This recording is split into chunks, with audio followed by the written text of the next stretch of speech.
S'il te plaît, peux-tu m'aider à prendre soin de mon enfant? Je veux qu'elle vive comme une humaine normale. Marimar, malgré sa discrétion, continue de captiver tous les hommes du quartier, ce qui rend Émilie, la fille de Mama Hugo, folle de rage. Le conflit éclate véritablement au marché.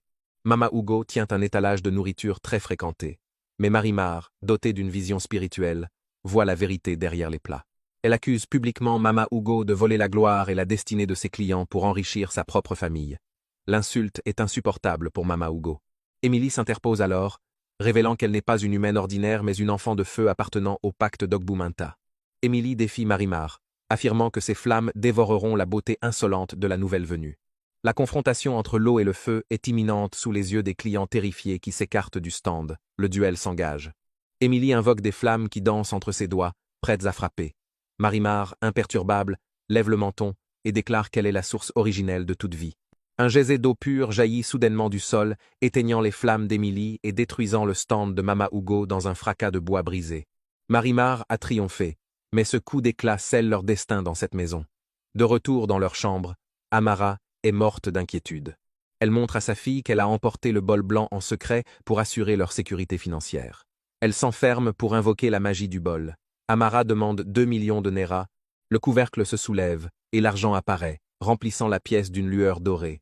Amara espère que cette somme leur permettra de fuir si les choses tournent mal. Mais elles ignorent que Mama Hugo et Émilie préparent leur revanche. Émilie, humiliée, commence à incanter des sorts de destruction, invoquant une tempête noire pour s'abattre sur la maison. La haine de la première femme est désormais sans limite, et elle est prête à tout, même à détruire sa propre demeure, pour se débarrasser d'Amara et de Marimar. Amara, troublée par des pressentiments, croise une femme pauvre sur une route isolée. Cette femme, une voyante, l'appelle par son nom et lui révèle sa véritable identité. Amara est une Ogbange, une enfant-esprit revenue 7 fois sur Terre. Elle l'avertit qu'elle ne doit jamais porter un autre enfant dans sa chair humaine, sous peine d'être rappelée définitivement dans le monde des esprits le jour de l'accouchement. Bouleversée par cette révélation, Amara rentre chez elle pour découvrir un nouveau désastre. Émilie a réussi à dérober le bol blanc magique.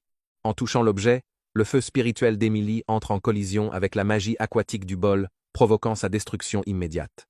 Amara est dévastée, leur source de survie a disparu. Elle court à la rivière pour implorer Aqualinda, mais la sirène lui annonce que le bol ne peut être remplacé. La seule solution serait que Marimar transmette sa propre puissance à sa mère, mais cet acte ne peut se produire que si la jeune fille retourne vivre dans les profondeurs de l'eau. Amara se retrouve face à un choix déchirant, sacrifier la présence de sa fille pour retrouver la fortune, ou vivre dans le dénuement pour garder Marimar à ses côtés sur Terre. Hantée par des cauchemars et poursuivie par la rancœur de Mama Hugo, Amara comprend que seule une intervention divine peut les sauver. Elle emmène Marimar chez un pasteur renommé pour sa force spirituelle. Ce dernier leur explique que la richesse du bol n'était qu'une chaîne les liant au royaume des ombres. Il les exhorte à briser l'alliance avec le monde des eaux pour trouver une paix véritable. Un rituel de séparation est organisé sur les rives de la rivière.